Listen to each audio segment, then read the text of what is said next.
My name is Ken Olson. I'm an extension beef specialist with South Dakota State University, except I don't work from campus in Brookings. I'm in Rapid City at the West River Ag Center, which is the same place Roger's from, and he's the range extension guy. So Roger and I do a lot of things together.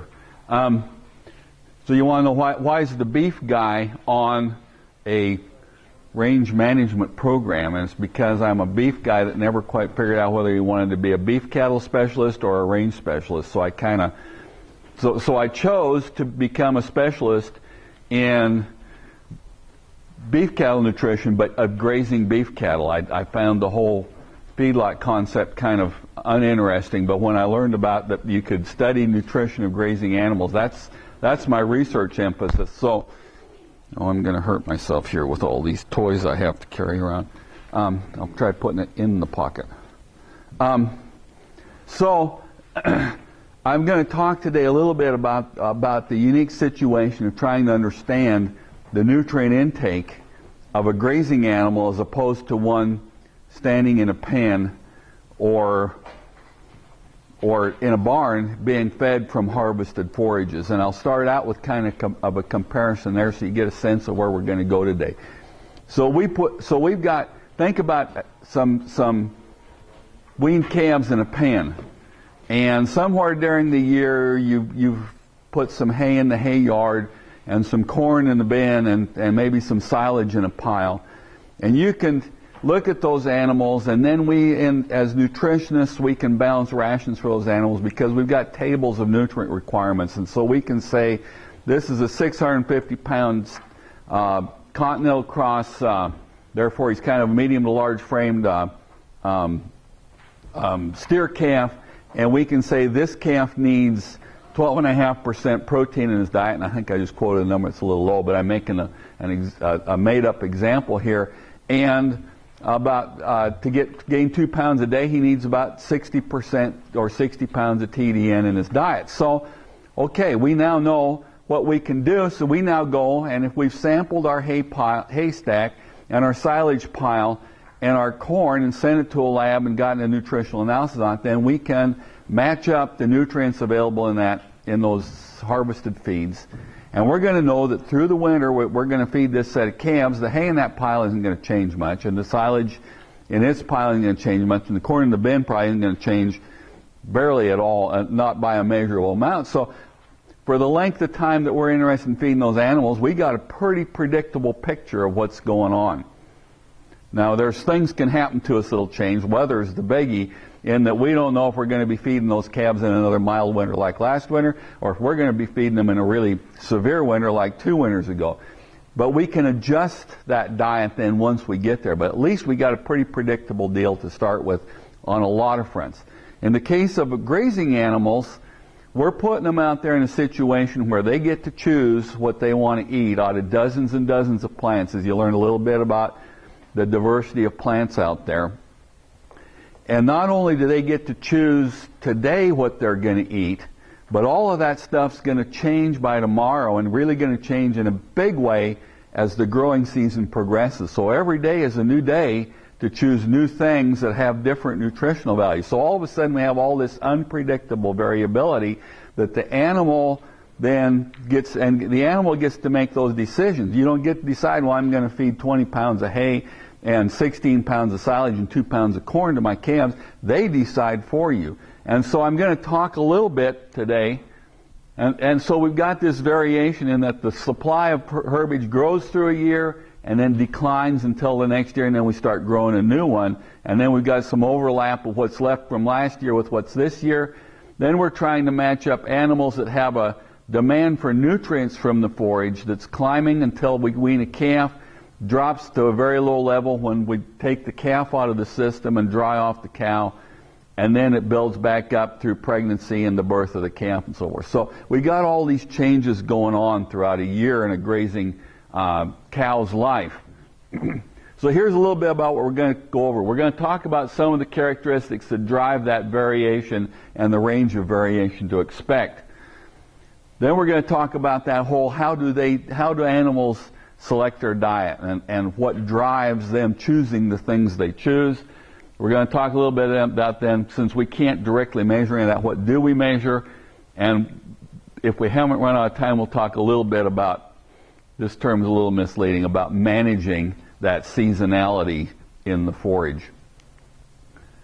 So drivers of that seasonality, this list could go on forever, and we could talk for days and days about this, but we'll focus on some major items here that are the major things that affect differences in nutritional value among the different things growing out there in a rangeland setting. And all of this stuff would apply pretty much to a pasture setting as well, in the sense that even if you had a monoculture of smooth brome grass and you had cleaned it up so there was absolutely not one other species growing out there, things are still changing on a fairly practically daily basis while smooth brome is growing, especially in the early spring. So you've still got, well, even though it's a pretty simple system, you still got change going on that those animals are dealing with and adjusting where they choose to go in the pasture, in terms of the thin stand of brome on the top of the hill versus the heavy stand at the bottom of the hill, and choosing between parts of plants within brome and so forth. So even in the simplest system, this stuff still applies. So, grasses, forbs, and shrubs. The first major division of different kinds of plants out there that we can talk about. And there's differences in their nutritional value. And here's just some examples. And by the way, these numbers are different than the numbers in your book. When Roger needed our PowerPoints so he could put the book together about 10 days ago, I hadn't seen this data yet. So I put the best stuff I could find in the book, and that stuff in the book had some issues that I would have had to explain my way out of. So I was looking for better data anyway. And while Sunday afternoon when Roger and I were coming over here, he was driving, and I was editing a manuscript for a rangeland journal, and the manuscript was about nutritional value of different kinds of plants. And so this data isn't even published yet. I probably shouldn't be showing it to you, but anyway, the thing is that this was done in Oregon, and what they did is that they wanted to, they had some halter broke steers, and they had some tame deer and some tame elk, hand-reared orphan baby elk and mule deer. And they were so tame that they could walk next to them and watch what they ate.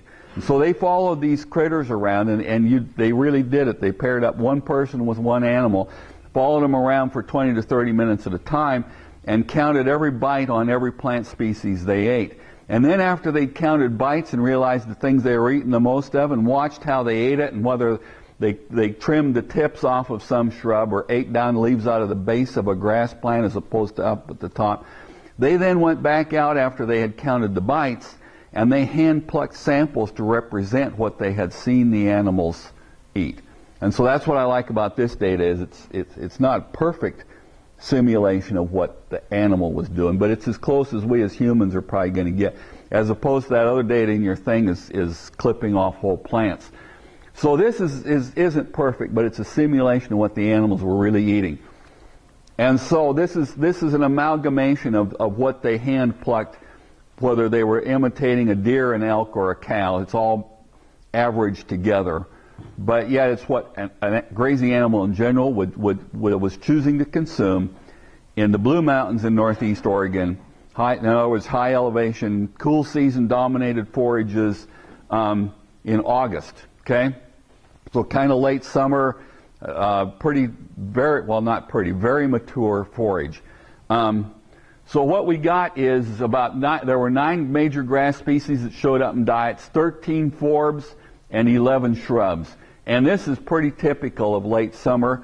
As grasses mature, they lose a lot of protein content faster than forbs and shrubs. We'll come back to that in a moment. So the forbs and shrubs are the better source of protein.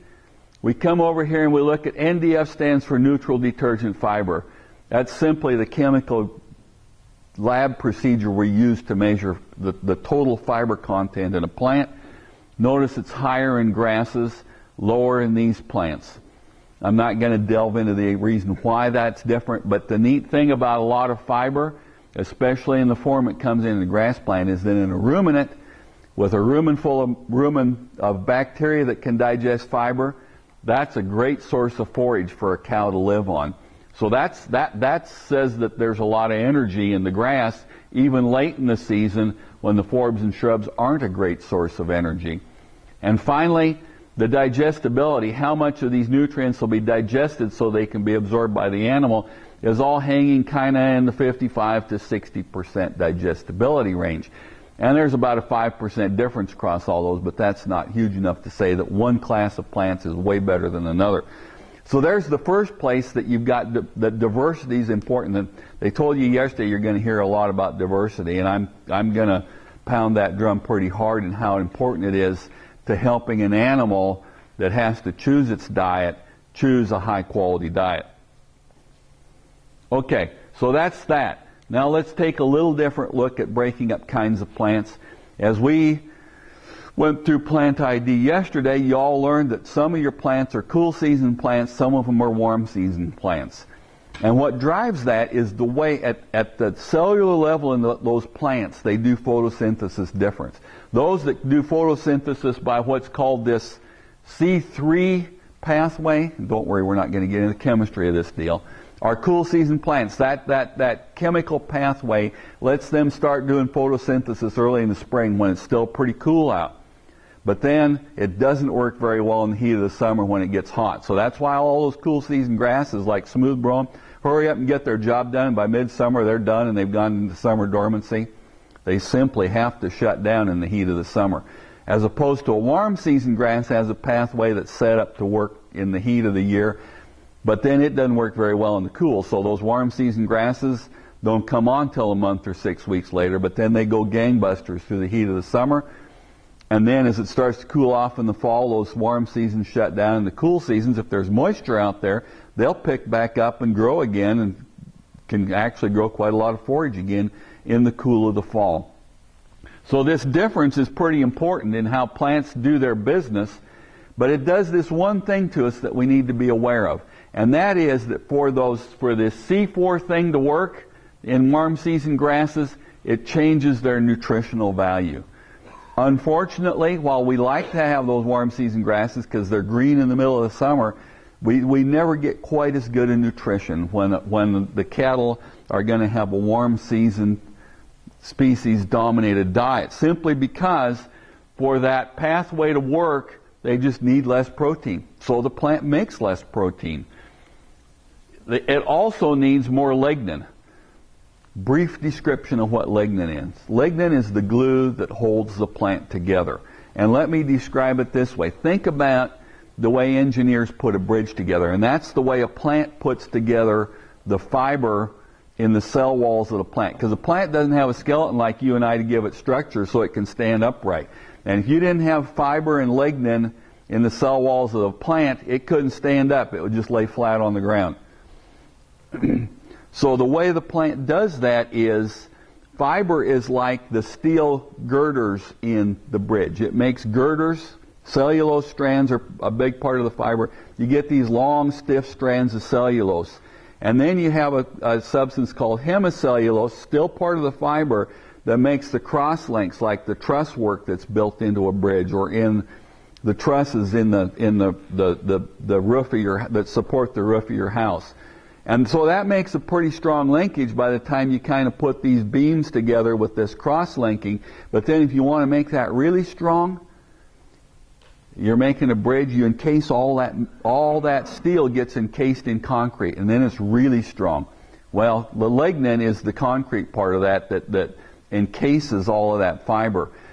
Not only is lignin itself completely indigestible and of no nutritional value, but it's encasing the good nutrition parts as well. So more lignin is something we don't want to see in a plant because it reduces the digestibility simply by making it so the rumen microorganisms cannot get at the fiber and digest it.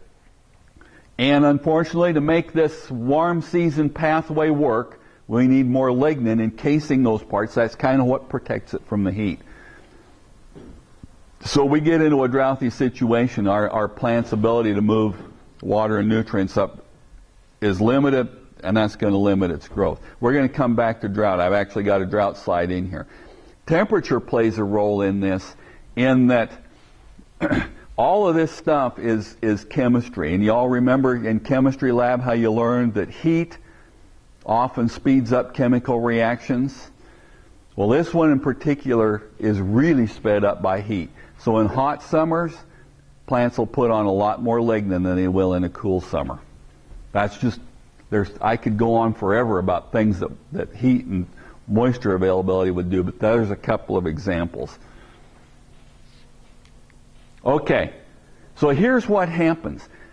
We can't just say that all cool season grasses have 2% more protein than all warm season grasses, because there's a whole bunch of other things will vary it. So we've got a couple of bell-shaped curves here. This one that's a solid line that C4 points at, it means that's the warm season grasses, and the peak of the bell is somewhere in the 6 to 9% protein range. Cool season grasses, the bell curve is the dashed line. Notice it's not as tall, but it's skewed over here to the right, meaning there's more cool season grasses with high protein than warm seasons. I'll come back in a moment to what some of the things that drive the overlap here, and why sometimes there's a warm season grass that's higher in value than a cool season grass. But in general, you got a tendency for cool seasons to be better in nutritional value. One more measure of it very quickly, digestibility of the forage, and this is the thing driven by that higher lignin content. The solid line in this case is the cool season species. Temperate means cool season, tropical means warm season. The dashed line is the warm seasons. Notice how the whole bell curve just shifts down here by about 10-15 percentage points of digestibility for the warm season grasses. Once again, you can find a warm season over here that's better than a cool season over here, so there's lots of exceptions, but in general, that's what happens. So there's how kinds of plants that are out there can change these things. And then, of course, you got the seasonality thing of in the spring, the warm seasons are still dormant and dead and low-quality forage, while the warm seasons or the cool seasons are actively growing, and vice versa in the heat of the summer. Okay, plant parts plays a huge role. Leaves are much more nutritious than stems, and you can see that in this graphic. This is the kind of dirty tricks we do to graduate students. This poor graduate student a long time ago at New Mexico State was sent out to pick, you remember how tall blue grama was? Well, he was sent out there to harvest a whole bunch of blue grama, and then remember how fine those leaves and stems were? He had to pick it apart one leaf and one stem at a time till he had a big pile of leaves and a big pile of stems. And then he did this nutritional analysis on it, and noticed that the protein content of the leaves is almost twice as high as the stems. The lignin content is lower, and the phosphorus, just as an example, one mineral, phosphorus, is higher in the leaves.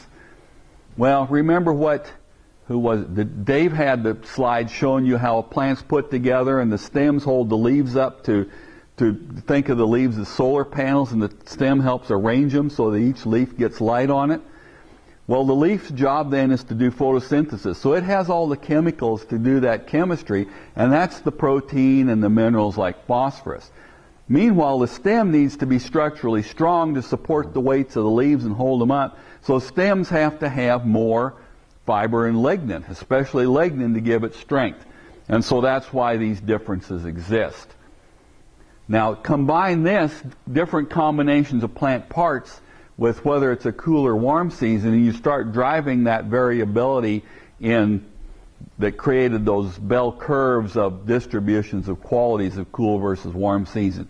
You take a cool season or a warm season grass like blue grama that's very leafy, and it's got a lot of this quality of material and not much of this kind of material. Blue grama is a warm season grass, but actually it's an extremely high quality warm season grass. If we could just get it to grow taller and give us more forage, we'd love blue grama. Unfortunately, it just produces a little bit of forage, but at least it's good stuff. On the other hand, crested wheatgrass, once it puts up flower stalks, it's mostly flower stalks and not much leaf. And it's a cool season grass, And boy, once it goes dormant, it is nasty. You all know that. You all know that once the cool season grass heads out, by mid-June, you're done in terms of something that cows are really going to be happy with. Plant maturity is probably the biggest driver of all of change. And you all know how this works. Plants, when they first green up in the spring and they're just really green and leafy, they're their highest in quality. And as they go through their life processes and grow stems, more stems and so forth, they lose quality until they're at their lowest quality when they go dormant in the fall. And that's driven by two things. We're adding stems and decreasing leaf content, plus we also are making that plant taller and we need more structural strength. So we're going to have to thicken up cell walls, and we're going to have to reduce those solubles that are in the plant cells that are part of the machinery for photosynthesis. This is a whole bunch of graphs, all of them showing the bottom axis on all of them starts at vegetative, goes through flowering, setting seed, and totally mature. And you'll notice that for all of these different nutrients represented by each graph, we see declining nutritional value as the season progresses. Now there's some details in each of these, in a couple of these graphs I'm going to bring out next, but the overall thing is all nutrient decline as the plant matures. But the rate at which it declines is different in different kinds of plants, so that's where the details are at. So if we look at this upper left graph, this is protein content. And you'll notice, and you might be able to see this in the book easier than on the screen because this print is really small. The dashed line on the bottom, the one that loses protein content the most is grass. The one that loses protein content the least is shrubs. And think about that when we looked at plant ID yesterday.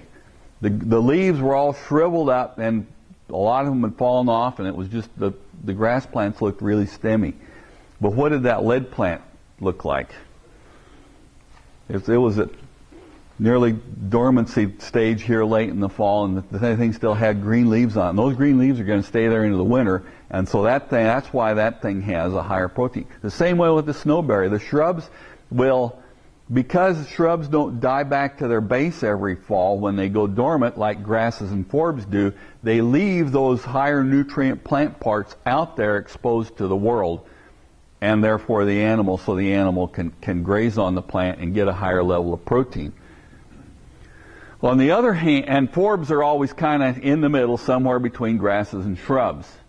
On the other hand, if we look at energy content in that feed, the grasses maintain lose the least energy content.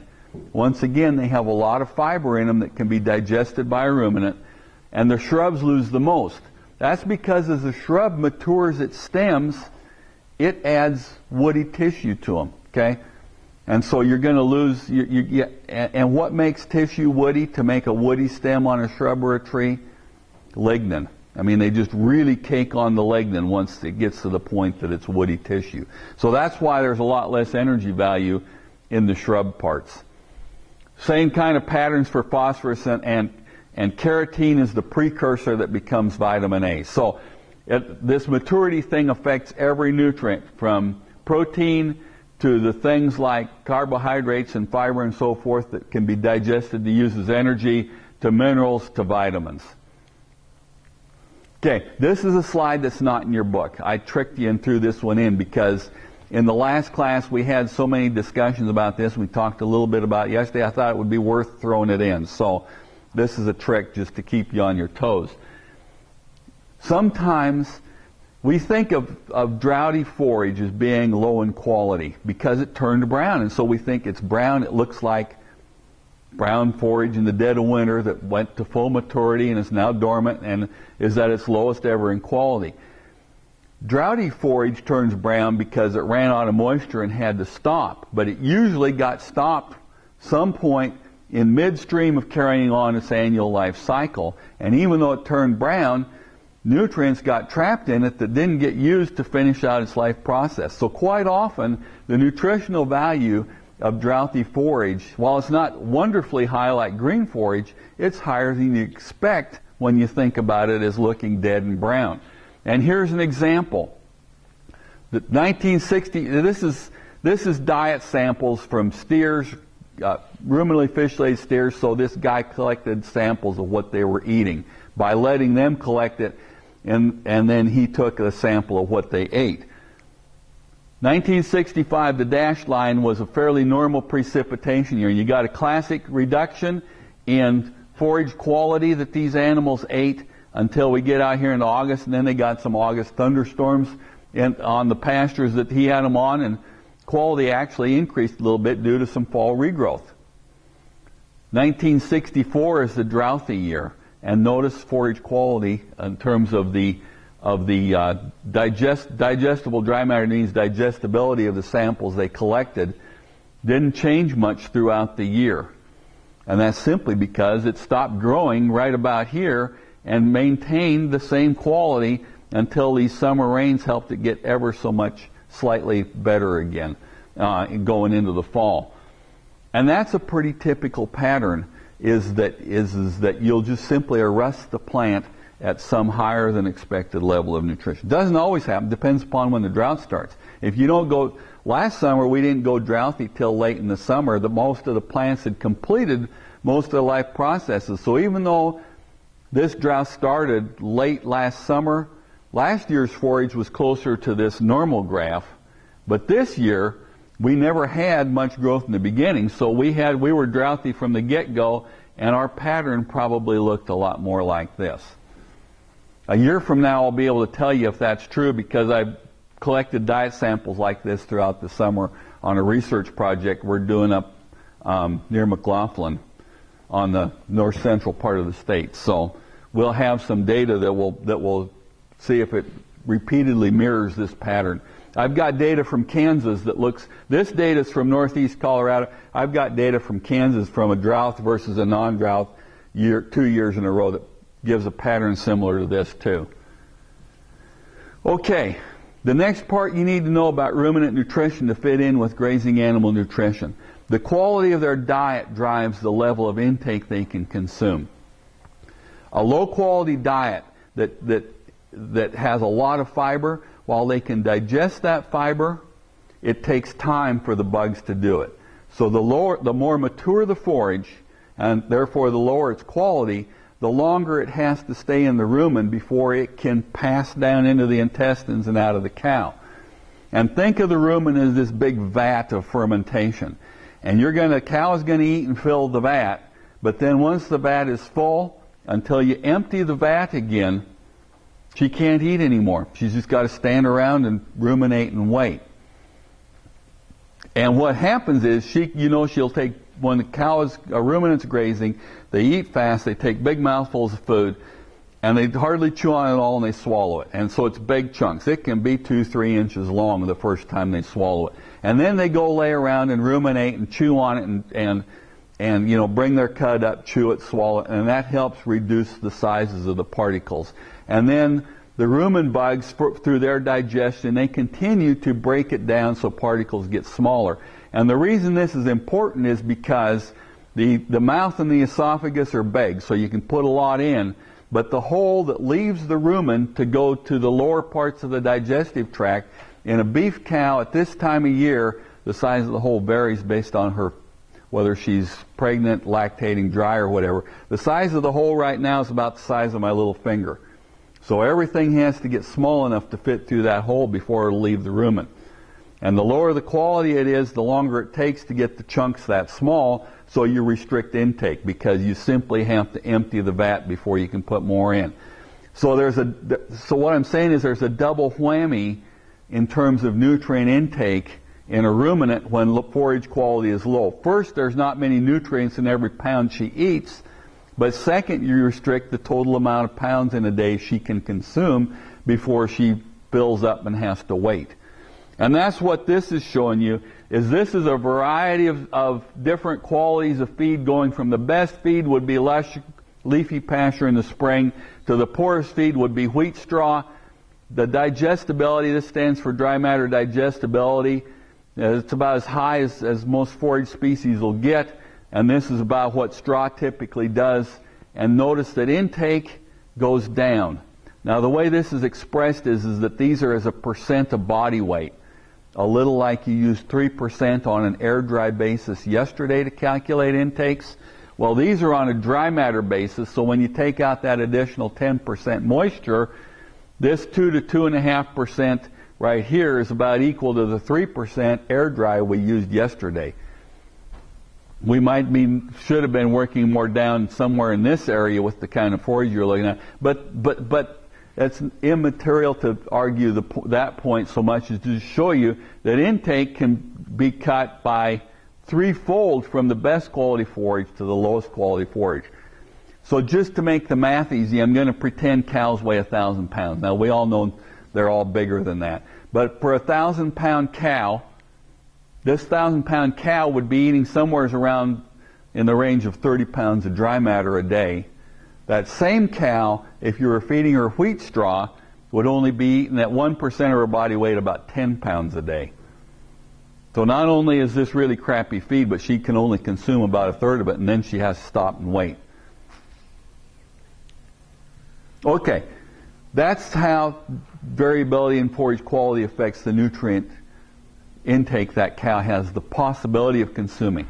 Now, there's a really neat thing. They are really capable of selecting a high-quality diet. And there's almost everything I talk about, I say, well, the answer you get depends upon a whole bunch of variables out there in the environment. But in the case of this deal, I will guarantee you, a grazing ruminant, it doesn't matter if it's a cow, a sheep, a goat, deer, elk, or elephants in Africa, they consume a diet that's higher in quality than the average of everything out there.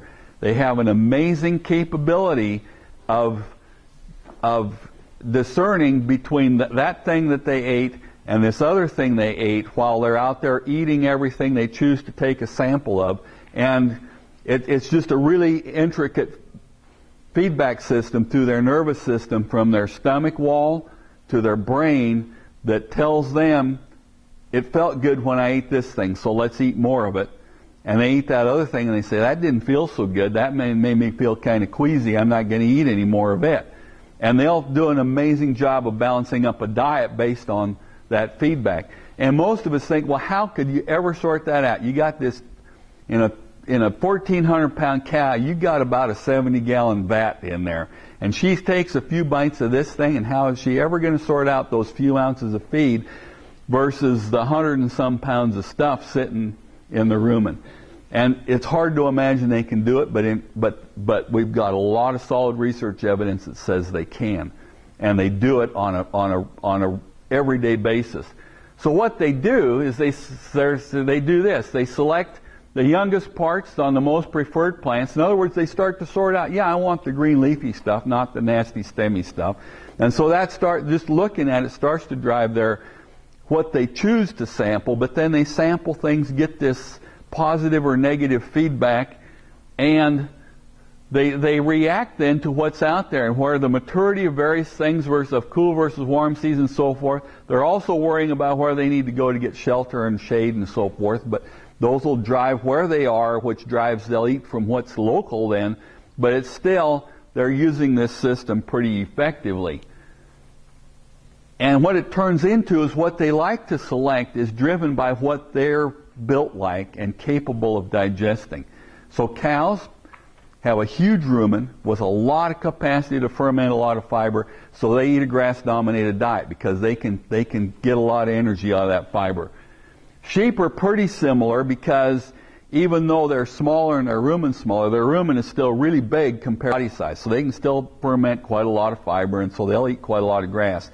You switch to a goat, though, and you know the body depth of a sheep in proportion to its size isn't a lot different than a cow, but a goat's got a lot less capacity.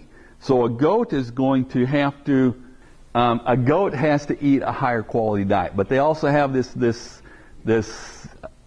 much smaller mouth, so they can be much more picky, and they can go out on shrubs and pick off just the leaves, and they'll do that, and so they don't get into the woody part of the plant, and so they tend to focus on shrubs. If we look at some wildlife species, they fit their size, matching up with the closest domestic animal we know means that they do the same thing. Elk are the biggest with the biggest rumens, so their diets are dominated by grass. Mule deer act a lot like sheep, or don't have quite the capacity of sheep, so they eat mostly forbs and shrubs. And antelope are about a first cousin to the domestic goat, so they eat mostly shrubs just like domestic goats do. So I told you it's a continuing sample and learning what's out there process, and that's how they sort out the changes as plants mature through time.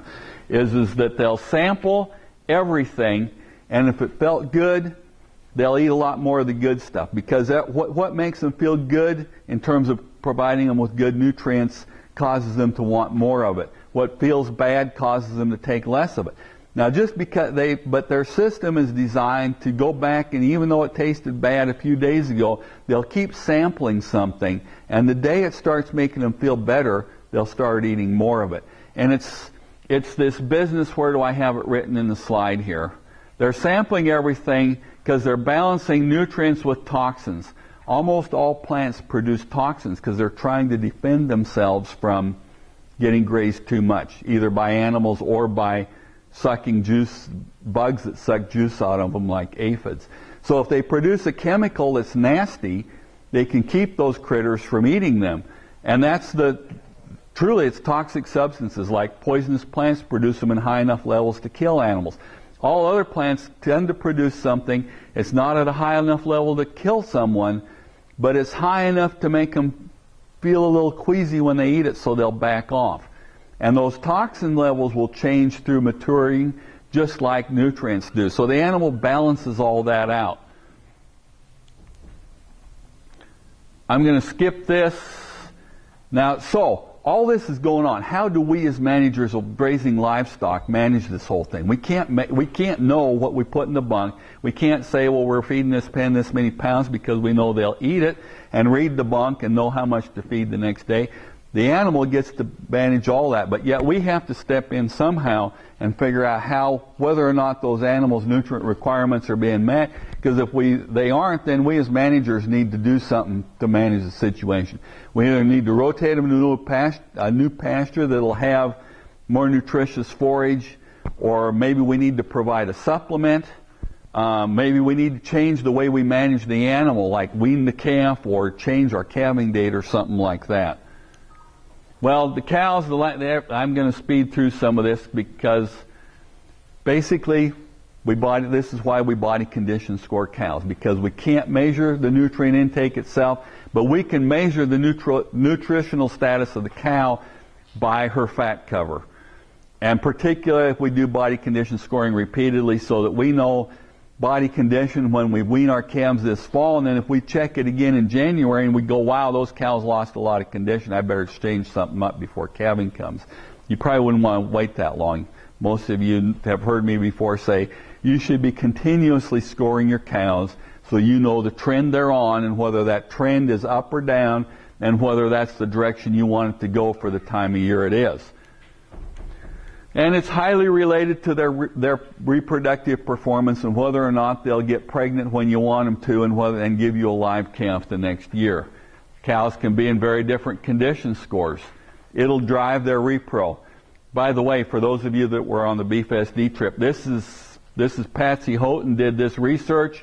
Shows that the interval till they start cycling after they calve goes down dramatically as condition score goes up.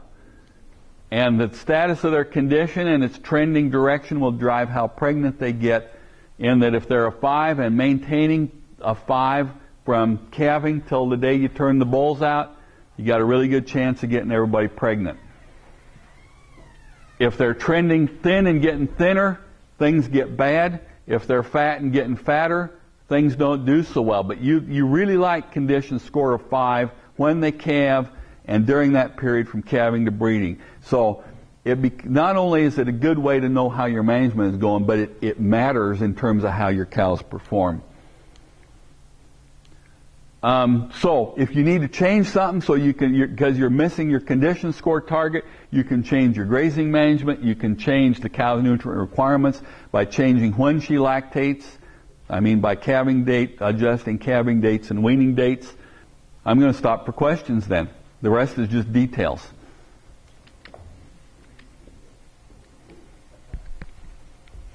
The devil might be in the details, but it is just details.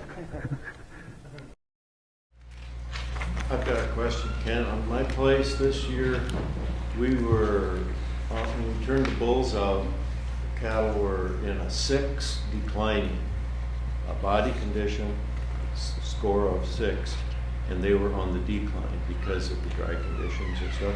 They got really fat earlier, the cows did, and they just, from about mid-July on, they were declining, and we turned the bulls out the 1st of August.